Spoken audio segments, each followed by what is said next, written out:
Bir-iki adam kusudan.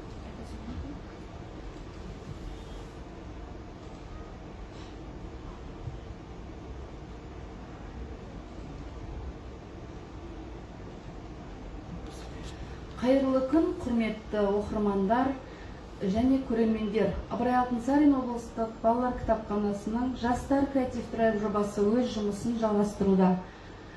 Бүгінгі біздің қонағымыз Шымкент қалалық Әзіл-Сықақ театрының жас актері Зұлқаров Ерқасым Амангелдіұлы. Бүгінгі эфирді жүргізуші мен Калменчиева Максима. Ерқасым мырза, қош келдіңіз кітапханамызға. Біздің оқырмандарымызға бір-екі ауыз тілегіңізді айтып, амандаса кетсеңіз. Қайырлы күн, мағым мықты мырзалар мен қия тілінде халықтаған ханымдар, және де біздің шырайлы Шымқала мегаполистің бақытты тұрғындары, және де біздің бүлдіршін жастар, қатарлас, замандас, біздің кітап сүйер көзқарақты көрермен армысыздар. Сіздермен қауышып, сіздермен тілдесіп, бүгінгі жүздесіп жатқанымызға өте бақытты, қуаныштымыз. Және сөз басында келе жатқан шырайлы Шымқаланың туылған күні баршамызға мереке болып құтты болсын деген келеді. Ерқасым мырза, құтты болсын бәрімізге. Олай болса, сұрағымды қоя кетейін. Сіздің алғаш сахнаға шыққан кезіңіз есіңізде ме? Қалай ол сахнаға келдіңіз, сол жайында біздің оқырмандарымызға толығырақ айта кетсеңіз. Әлі есімде, ол 2002-2003 оқу жылдары болатын. Мен сонда 2-ші сынып оқимын. Бізде үлкен сынып жетекшіміз Ерназарова Гүлжан апайымыз үлкен бір жарысқа қатысатын болып, шәкірттері соның қолшоқпарында жүріп көрініс жасайтын болдық. Сонда бізді дайындаған Ерназарова Гүлжан апай алаш зиялысы, қазақтың маңдайына біткен үлкен ғалымы, біздің Тұрар Рысқұлов атамыздың рөлін сомдаған. Мен 2-ші сынып оқитын кезде 8 жасар кезімде сонда қызықтар болған. Сахнаға шығып, түрмеде аяқ-қолы кісендеулі, ату жазасына кесілетін кезде анасына жазған хаты болатын. Соны бірлеп оқып, сол сахнада жылау керек негізі. Ал мен сахнадан біткеннен кейін, көрініс бітіп қойғаннан кейін, за кулиса жылаған ғой, еңіреп 15 минут. Сонда жюрилердің айтқан кім дауыс шығып жатыр деп былай барып, мені көріп, сен неге жылап жатсың дегенде, мен жаңа ананың несін оқып, сосын жылап жатырмын деп, біздің көрінісіміз үздік көрініс болды. Сахнаға ең алғашқы қадам содан басталған, Тұрар Рысқұловтың рөлімен. Өте керемет тәжірибе екеніңіз көрініп тұр. Жастайыңыздан 2-ші класстан бастасаңыз, сол күшті. Толығырақ отбасыңыз жайында әңгімелеп кетсеңіз. Менің отбасымда анам, 2 ағам, 1 әпкем бар. Ол кісілердің барлығы отбасылы. Мен үйдің кенжесімін. Былтыр 2 жыл алдым, отбасылы болдым. Қазір таңда 1 ұлым бар. Атасы мен апасының баласы Расул есімді. Керемет. Сізге бұл қасиет анаңыздан бар ма, әкеңізден ба? Соны ешкім анықтай алмай жүр, шынын айтқанда. Себебі анам жақтан ондай ешқандай өнерпаз жоқ. Бірақ өзіңізде қызығушылық болды? Өзімде қызығушылық болды. Себебі менің ол қызығушылықты мен былай тұспалдағым келіп, менің есімім Ерқасым, 2-нің бірінде естіле бермейтін есім.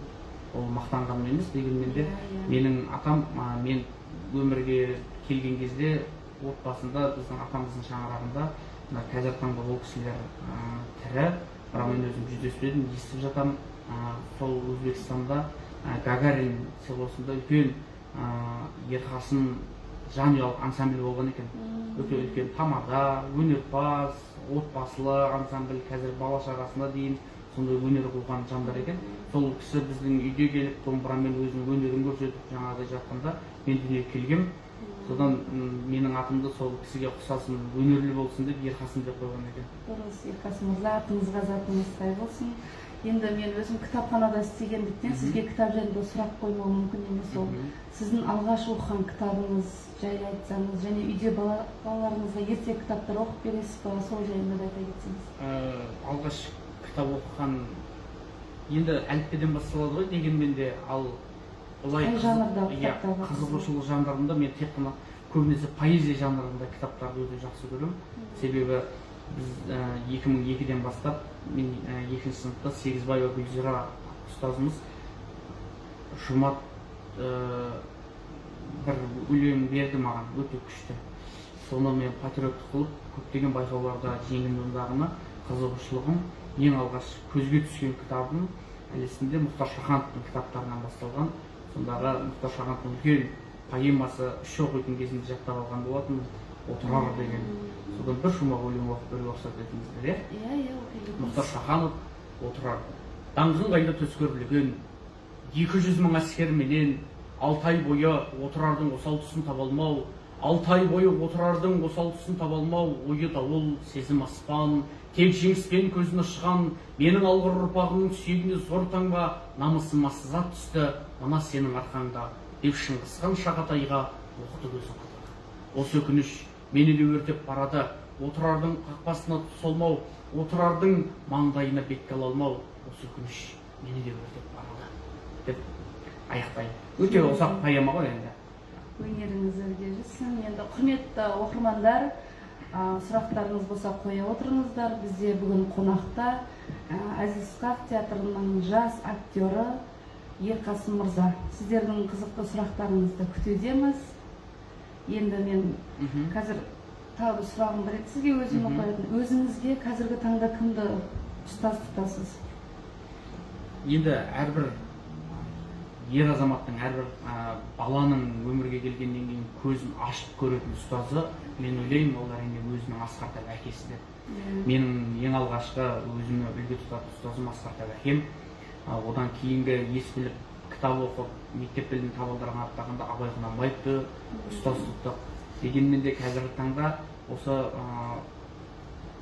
қалай айтсам болады, поэзияның қазіргі таңдағы падишасы, көп қаралым жинап жүрген біздегі осы Түркістан облысының тумасы, Ордабасы ауданының тумасы Әкім Ысқақ өзіме жақын ұстазым. Ол кісімен жиі хабарласып, қатты араласып тұрамыз. Ал өнердегі ұстаздарға келетін болсақ, өте көп. Әркімге еліктеп өскен өнер еліктеумен басталады.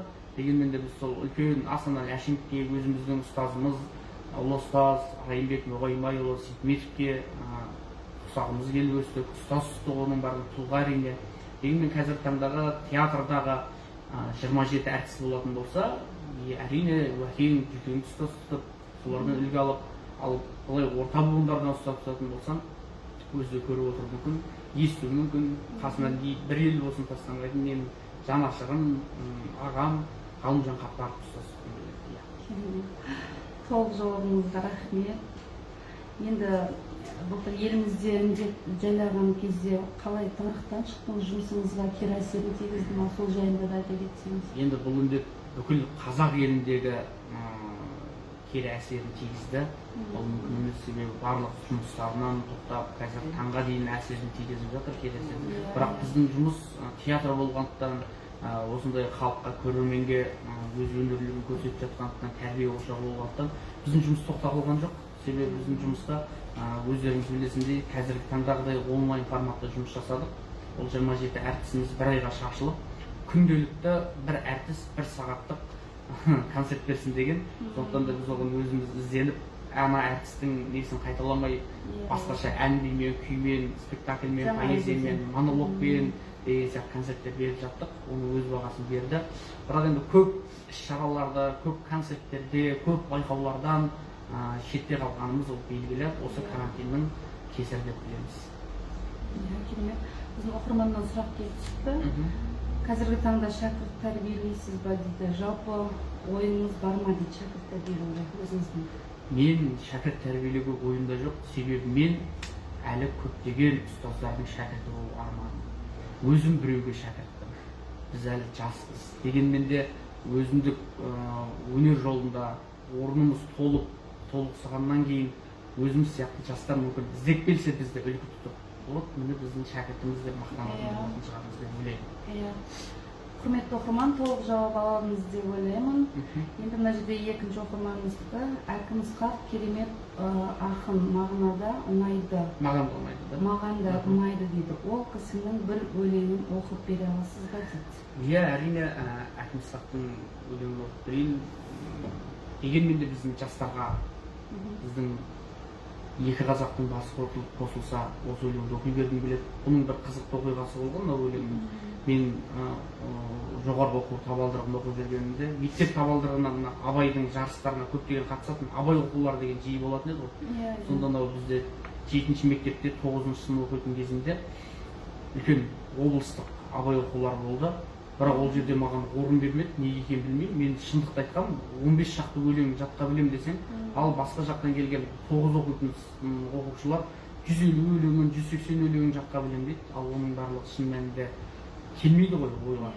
Ол мыңнан бірі деп есептеледі. Сондықтан да мен сол жерде бір жүрегіме қадалып қалғаны бар еді, сол жарыстан ұтылып қалып. Сол жоғары оқу орнында іздеп жүріп, республикалық Алматыда абай оқулары байқау болған. Сонда мен университеттен сұраныс хатын түсірмей, өзім сұраныс хат жіберіп барған болатынмын. Сол кезде анау Тараздың бір мықты жігіті болған Ерғали деген. Қазір таңда бұл кісі өмірден өтіп кетті. Сол кісі екеуміз бас жүлдеге таласып қалған кезде Мекемтас Мырзахметов атамыз орнынан тұрып, абай деп жатырмыз ғой 3 күннен бері.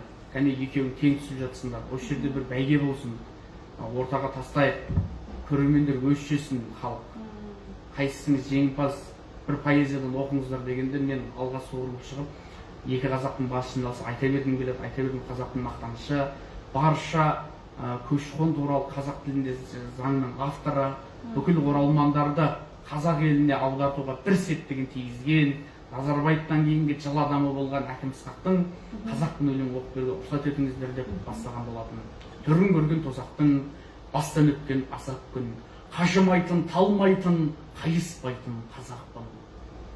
Қорғар заңын жарғысын, арпалысқан халық үшін, мен тәуелсіз қазақпын бойға жиған бар күшін, көк байрағым аспандай, дос құшаққа асыққандай, қазақпын деп жар салам, жалтақтамай жасқанбай. Шуақ шашқан ақтаным, саған теңеу таппадым, қаным, жаным, өзегім, мәңгілекке мақтанам. Сенсің өлең назаным, сенсің мерей ғажабым, өмірімнің мәні жоқ, сенсің менің қазағым. Ой, өте керемет Қасым мырза. Рахмет сізге үлкен. Мына жердегі тағы да сұрақтар. Қазіргі таңда кітап оқитын жастар қаншалықты?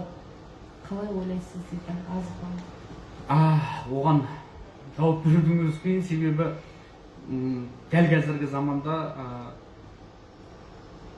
қарбалас уақыт жоқ заман деп жатамыз ғой енді. Барлығы интернет желісі болғаннан кейін, барлығы техника дамып кеткеннен кейін кітап оқитын жастар өте аз. Соның бірі де бірегейі мына менмін. Бұл мойындау керек. Кітапты жиі оқымаймын. Қай кезде оқимыз кітапты? Бір басына іс түскен кезде, немесе бір үлкен жарыс болған кезде, немесе мына ақынның өлеңін жаттап келе осыны ізден деген кезде ғана кітаптың бетін ашып жатқан жайымыз. Себебі оған дейін бізде күйбең тіршілік деп жатамыз ғой. Сондықтан мен жастарға айтар едім, барлықты не іздесеңіз де, жеңілді де, жеңілісті де, байлықты іздесеңіз, оның барлығы осы алтын әріппен жазылған кітаптарда деп ойлаймын. Жалпы мен біле кетейін, үйде бір екі кітап болса да болады ма? Менің үйде кітабым өте көп. Мен оқылғам, қазір таңда оқып жатқан жоқпын деп жатырмын, себебі оқыған кітаптарым бар, бірақ неге кітап көп деген сұрақ болады, осы тұста. Сіз кітапты онша оқымайсыз, бірақ неге кітап көп? Мен кітапты ұрлаймын. Көрдіңіз бе? Соны үлкен ақындардың кездесуінде айтқан, кітап ұрлау күнә емес деп. Мен содан жаттап алған себебі оның біреуге пайдасы тиді. Сондықтан да мен кітаптарым өте көп үйде, қалай айтсам болады, бір 150-200-ге тарта кітабым бар шынын айтқанда. Ал мен оқулықтың өзін жыртқан адам емеспін. Оқулықтың өзін кейде анау қонақ күткен кезде столдың астына қойып жатады ғой. Оның барлығын жанжал қылып жаңағы жылап еңіреп алып тастайтын. 1-ші сыныптан 11-ші сыныпқа дейін түгелдей әдеби оқулықтар, одан кейін поэзия оқулықтары, драматургияның оқулықтары міндетті түрде менің үйімде бар. Өте керемет. Алға қойған жоспарларыңыз бар ма жалпы өзіңіздің? Алға қойған әркімнің өзінің арманы, мақсат мұраты болады. Дегенмен де енді адамның емес, Алланың қалауы ғой барлығы да. Алға қойған мақсатымыз өте көп. Театрымызды бүкіл әлемге танытатын болсақ, үлкен мәдениет қайраткерлері, соның ішінде еңбек сіңірген әртісті, халық әртістеріне дейін осы мамандықпен жеткеннің өзі үлкен ғанибет, үлкен арман деп есептеймін. Үлкен қазіргі таңда арманым шетелге немесе басқа да үлкен республикалық халықаралық фестивальдерге театрдың атынан қатысу. Қазір әр адамның өмірінде жұлдызды сәті болады ғой. Сіздің жұлдызды сәтіңіз деп қай кезде айта аласыз? Жұлдызды сәт дегенде неше түрлі мағынада түсінуге болады ғой. Ол енді өзімнің бір арманым орындалып қалған кезде, қуанышты күндерім, жұлдыз сәттерім өте көп болған. Соның бірі қайғы мен қасірет бірге келген сәттер болған. Соның бірі 2008 жылы республикалық жаңа әкімсақ өлеңдері байқауында бас жүлдені алып, үйге қуанып, ақшалай сыйлықтарды алып барған кезінде әкем өмірден өтті. Иә, тұспа-тұс келіп қалған жағдайлары болған сондай. Содан кейін ол мен жаңа әкімсақ тілге тиек етіп жатқаным кітап болғаннан кейін ол кісінің адамдық қасиетін үлгі тұттым. Сол мезеттен бастап самолетімен қалдырып, маған келіп, көңіл айтып, өмірдегі, өнердегі әкең, көкең, мен болайын деп ақ батасын берген болатын. Ал екінші менің жоғарғы оқу орындардағы халықаралық Астанадағы фестивальде бас жүлде алған кезінде үлкен жұлдыз сәтім болды. Онда көптеген ұсыныстар түсті, бізге жұмысқа келіңіз Астанаға, Алматыға деп. Ал мен анамды қатты жақсы көремін. Анамды бір елі болсын жаңағыдай тастағым келмейді. Иә, сондықтан да мен осы үйден көріп, үйден шыққанға жетпейді, осы оңтүстіктен жұмыс табылады ғой деп келген кезім болған. Қазіргі таңда жұмысқа тұрудың өзі де қиын. Ал біздің штатпен жұмысқа тұрғанбыз. Соның үстінде өнер адамдар, әртістер көп болған заманда штатта тұрғанымыздың өзі үлкен жұлдыз сәт біз үшін бақ болып бұйырды. Ол әрине Уәлибек Әбдірайымовтың көзіне көрініп, сол кісінің ақ батасын алып жұмысқа тұрғанымыз. Ал жұмысқа келген кездегі көп бізде ұстаздар айтатын, театрға барғанда, театрда сіз бір емес бірнеше жыл, мүмкін 10 жыл, мүмкін 5 жыл, 15 жылдан кейін көзге көрінесіз. Себебі сізге деген қаншама үлкен әртістер бар, бәсекелестік бар, көреалмаушылық бар деп айтып жатыр. Ал біздің театрда мен тұрған кезде солай қорқып келгем. Ал шын мәнінде олай емес екен. Біздің ұжым сатира театры өте ұйымшыл, келген жастарға қандай құшағын жайып ашып, үлкендері ақ батасын беріп, алға қойып, тек қана сендер көрініңдер, сендер үйтіңдер деп бергендіктен мен жұлдыз сәтім 2016 жылы жұмысқа тұрдым. 2017-де бізде үлкен Әлемжан Салимов деген Өзбекстанның менмін деген өте мықты режиссері, халықаралық режиссер, көптеген шетелдерге спектакль қойған сол кісі бізде Италияның Карло Галдонидің екі қожайынға бір қызметші спектаклін қойды 30 күнде. Соның ішінде ең 2 сағаттан аса қойылым, соған бас түреді маған бұйырды. Ал мен сол кезде қорықтым, жыладым. Мен жұмыстан шығамын деп арыз да жаздым. Сонда маған театр ұжымы жоқ, сенің қолыңнан келеді, сіз істей аласыз, сіз жасайсыз дегенде мен жасап шықтым. Мен өзім алып көрермен оны көрген болуы мүмкін, өздері айта жатар. Сол фестивальге қатысып, халықаралық фестиваль болды. Сонда сол Труфалино образымен үздік ер адам бейнесін алып, үлкен ақшалай қомақты жүлде алған. Оның ішінде бізде халықаралық фестиваль Қырғызстан, Өзбекстан, Астанада өздеріңіз білетін Әділ Ахметовтың театры, жастар театры, Қуанышбаев театры, өте мықты театрлардың арасынан суырылып, мен көзге ілінгендіктен мен еңбегім еселенді деп бір мәртебем биіктеген болған. Сол жұлдыз сәтін деп айта аламын. Өте керемет. Құтты болсын. Енді бар ма сұрақ бересіңіздер?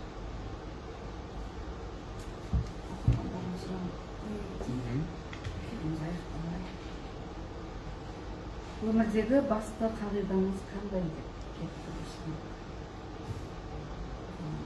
Өмірдегі басты қағидадан бір сөзбен жеткізгім келеді. Адалдықтың бәйгесіне атыңды қос. Осса да олжалысың, қалса да олжалысың. Қандай мамандық иесі болсаңыз да, ол әрине адалдық талап етеді. Сондықтан да ол шахтер болсын, ол актер болсын, ол кіші қызметкер болсын, өз мамандығын адалдығымен сүйіп өтсе, сондықтан да ол өзінің жетістігі деп ойлаймын. Өмірлік қағидам әрқашан мамандығым үшін, өмір үшін, отбасым үшін адал болу. Керемет, мына жерде бізге керемет сұрақ келіпті. Сатира театры қаншалықты дамыған қазақ елінде дейді. Бізге әлі даму керек па? Әрине даму керек, өте даму керек. Бізде сатира театры Қазақстан бойынша, өздеріңіз білесіздер, ол мақтанғанымыз емес, Орта Азиядағы әзіл-сықақ және сатира театры мемлекеттік мекемесі ол Шағайлы Шымқалада. Оның негізін қалаушы Уәлибек Әбдірайым, Жүсіп Ақшора есімді Шаншар театрын келгенде директорлары қалаған. Ал Қазақстандағы көп драма, сатира театрлары ол жерде, ал бізде тек қана сатира ошағы болғандықтан бізде трагедияда ойналады, драмада ойналады, концертте беріледі, барлық жанрда жаңа қойылымда қойылып жатыр. басқа да көптеген Қазақстанда театрлар көп, бірақ соның ішінде мәйегі бұзылмаған, ошақ үлкен, сатираға бір табан жақын, олар енді біздің оңтүстік, қазір Түркістан облысы, Шырайлы, Шымқала, көптеген әзілдің барлығын, қаймақтардың барлығын басқа театрлар осы оңтүстіктен алып жатыр. Ал әлемдік деңгейге жету үшін қаншама еңбек, қаншама режиссерлар мен мықты шетелден және де өзіміздің көрінбей жүрген қазақтың мықты осы оңтүстіктің тумасы, оңтүстіктің қаймағын білетін мықты режиссерларды шақырып қойсақ, мүмкін сатира театрын әлемдік деңгейге жеткізуге болады. Қазақ елінің сатирасы. Өйткені біздің дәстүріміздің, ұлтымыздың өзіндік сатира қалжыңы бар ғой.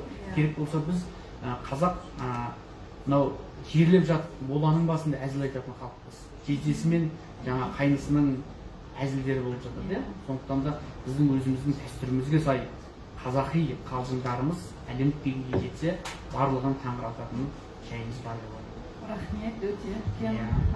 Сізден осы орайда бір қонаққа ретінде әзіл сұрай кетсек, өзіміздің есімізде қалған қызықты әзіліміздің оқырмандарымызға айта кетсеңіз, күліп отырсын. Мен шын мәнінде әзіл айтпаймын, бірақ мен көңілді күліп, жаңағыдай жүргендіктен барлығы ойлауы мүмкін, көп жерде айтады жаңағыдай әзіл айтып беріңізші, немесе қызықты әзіліңізбен бөлісіңіз деп. Иә, отырыстарда мен мүлдем әзіл айтпаймын. Бірақ мен осы тұста қонақ ретінде барша біздің кітап сүйер, көзқарақты көрермендердің аналарына, барша қазақ елінің аналарына бір керемет өзімнің анама шығарған өлеңімді оқып беруге рұқсат етіңіздер, иә? Бірде пенде тау басына арқалап, үлкен тасты ап шығыпты ай шылтап, Құдайдан ол анамның мен ақ сүтін ақтадым ба деп қойыпты бір сұрақ. Жаңғырып дала, біраздан соң үн шықты, қандай жауап болар деп пенде тұншықты. Бұл еңбегің анаңның тұрып емізген ақ сүтіне татымайды деді бір түнгі. Саған теңер, жан жоқ менің анашым, әнін тыңда құлақ салып балаңның, мың арқалап барсамдағы Меккеге мәңгі өтелмес қарызбын мен өзіңе. Екен жасам, бірін саған арнаймын, күнде туар алысқа бір самғайтын, өнер іздеп кетті деме алысқа, жан анашым, көп ойлама қамықпа, бізді өсірдің, аяладың, жеткіздің, айт жанашым, бізден қызық не көрдің? Айтып тұр ғой, жүзіңдегі әжімің, қиыншылық көргенімді анашым. Әрқашан аналарымыз аман болсын.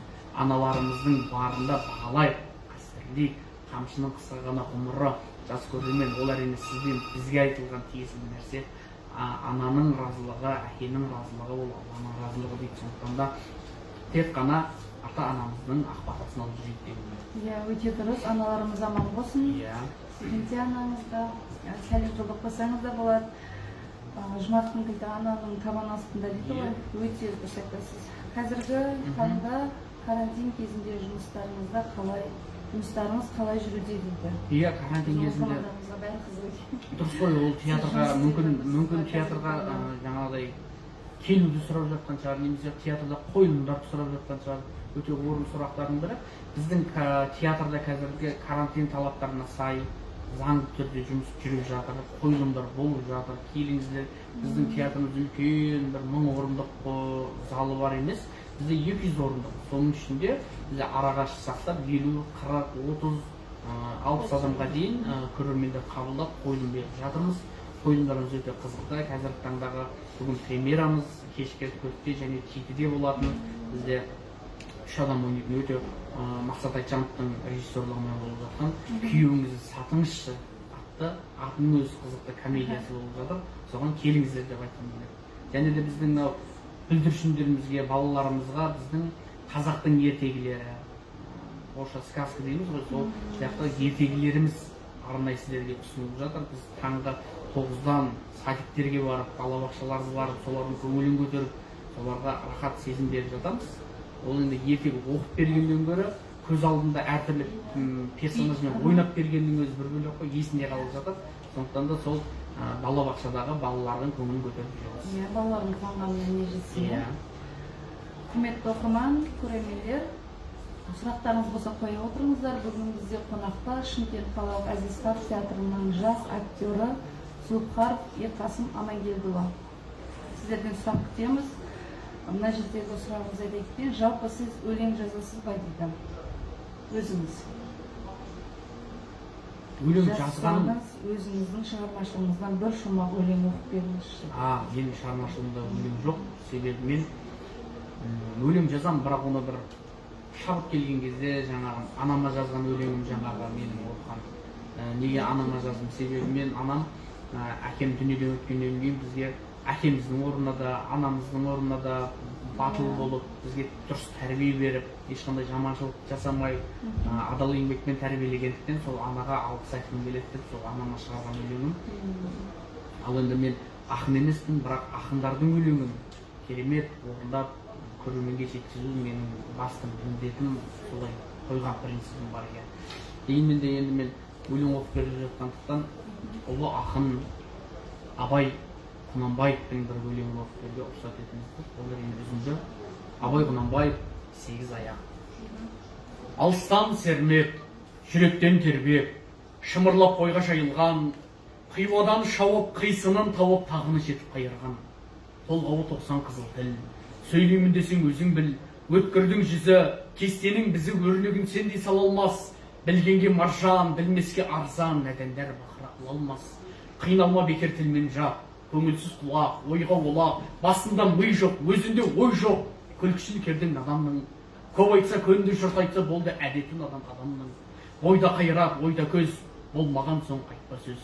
Қайнайды қаның, ашиды жаның, мінездерін көргенде, жігерлен сілкін, қайраттан беркін деп насихат бергенде.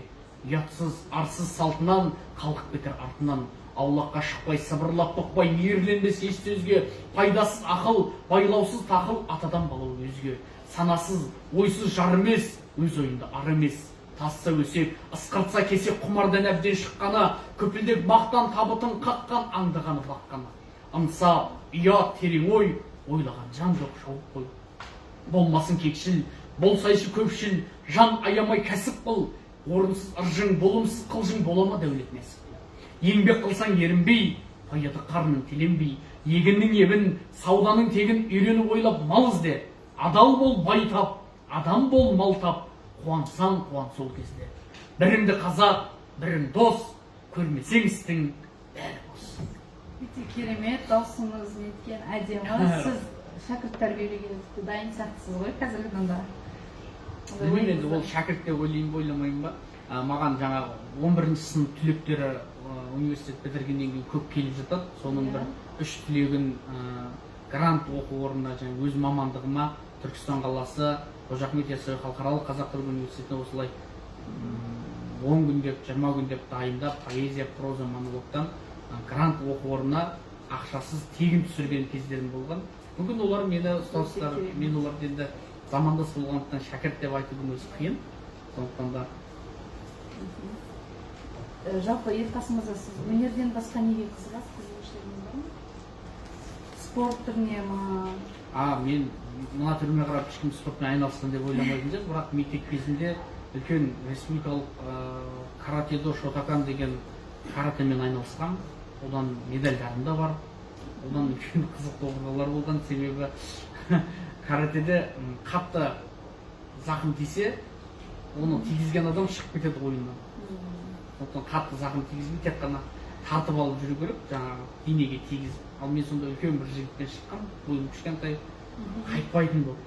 Сонда мені кеп ол қатты ұрды, мен сол жерде талып қалуға дейін барғам. Сондықтан оны шығарып жіберді, маған 2-ші орын берген. Сондықтан атым шыққан, каратеге барып, талып 2-ші орын алып қайтқан. Керемет екен. Мына жердегі сұрағымды қоя кетейін. Бүлдіршіндерге арналған ертегі қойылымдарыңыз тегін бе дейді. Қалай шақыруға болады сіздерді дейді. Бізде өзіміздің мемлекеттік театр болғандықтан ол мемлекетке жыл сайын өзінің қомақты қаражатын құйып отырады, тапқан табысына ол белгілі дүние. Ал тегін концерттеріміз әсіресе біз осы жас бүлдіршіндерге беріп жатамыз. Себебі кешегі 1 маусым балаларды қорғау күнінде біз көптеген жаңағыдай жағдай жоқ, немесе қалай айтсақ болады, ата-ананың қамқорлығынсыз өсіп жатқан балдарымызды шақырып театрымызға бір өзіміздің мәртебемізді сол кісілерге үлгі тұтатындай қылып, осындай әртіс болсам, осындай қазақтың ағалары, әпкелері бар екенін де білсін деп, біз театрларымызда көптеген қойылымдарымыз, ертегілеріміз тегін және де сый сыяпаттарымызды тарқатып жататын жайымыз бар. Ал енді ұсыныстар түсіп жатса, біздің басшылық оны шеше жатып, біз тек қана тапсырманы орындайтын, сахнаға шығатын әдіс болғандықтан ол жағына қатты жауап бере алмаймын. Себебі бізде ол билікпен жөнінде айналысатын кадрлар, администраторлар жұмыс жасайды.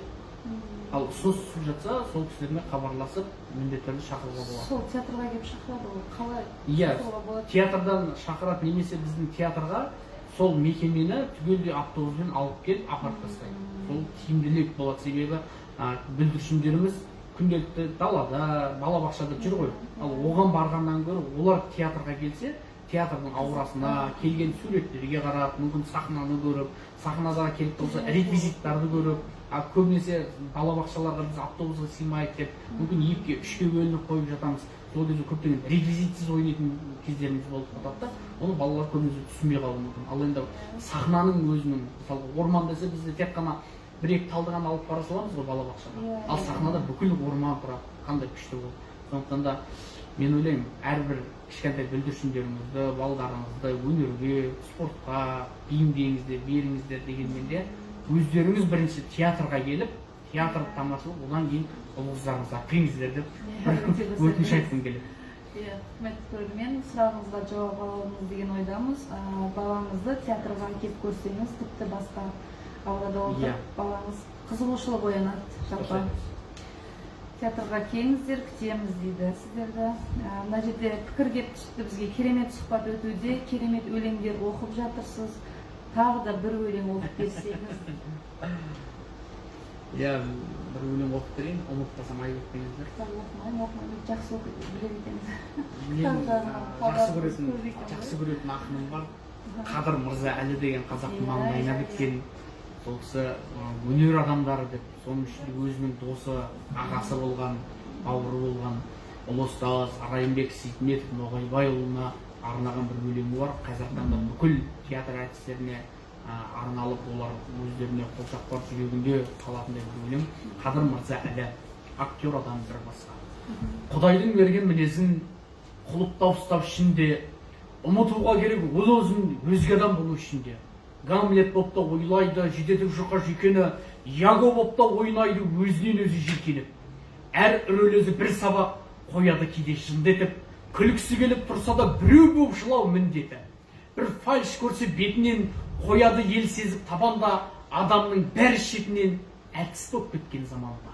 Бірақ та жұрттың жартысы қара тер болып жүр басқа, бір басқа адам әртісі, ал актер адам бір басқа. Керемет. Өмір жолында жеткен жетістіктеріңіз жайлы деп сұрап жатыр. Өмір жолында жеткен жетістігім, бір сөзбен айтқанда, олды болдым. Ол әрине әрбір ер азаматтың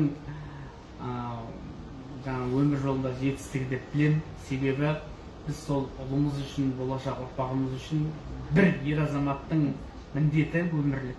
Сол ұрпағына деген, ұл қызына деген жақсы ана тәрбиелеу. Мен ойлаймын, бір Алланың қалауымен жақсы жар таптым, және соны бір-бірімізді тәрбиелеп жатырмыз.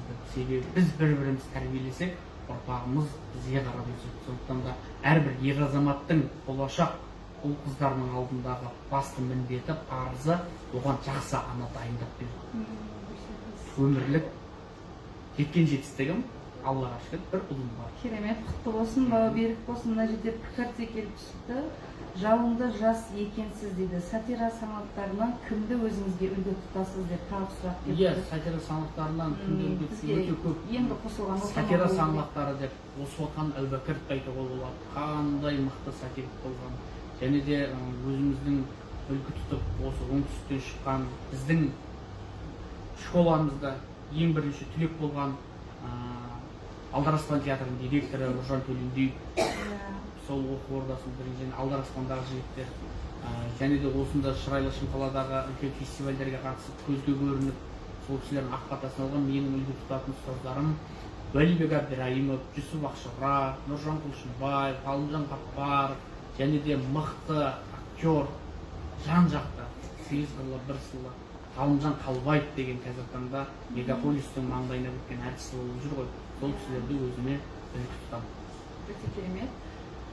мына жерде тағы да пікір, жалынды жастарды шәкірт тәрбиелеу керек секілді сізге дейді. Қазіргі өсіп келе жатқан жастарды тәрбиелеу керек тұр ғой сізге. Төртінші сұрақ осы шәкірт тәрбиелеу болып жатыр екен. Олай болса мен айта кетейін, барша біздің кітапхананың сүйікті көрермендері, кітапхананың келіп жүрген ата-аналар, ұстаздар, қандай да бір шәкірттеріңіз өнерге бейім болса, міндетті түрде жазыңыздар, хабарласыңыздар, қолымыздан келгенше тегін ұстаз боламыз деп. Қазіргі таңда көбісі ақшалай деп ойлауы мүмкін. Бір баламыз бір жерге берсек, қазір бәрі ақша болып кетті, шыны керек. Ақшасыз ол істемейді ештеңе. Ал мен айтамын, тегін біз осы Ыбырай Алтынсарин кітапханасының атынан сіздерге уәде береміз. Тегін тәрбиелеуге, тегін жарыстарға қатыстыруға, уақыт бөліп сол кісілерді дайындауға уәде береміз.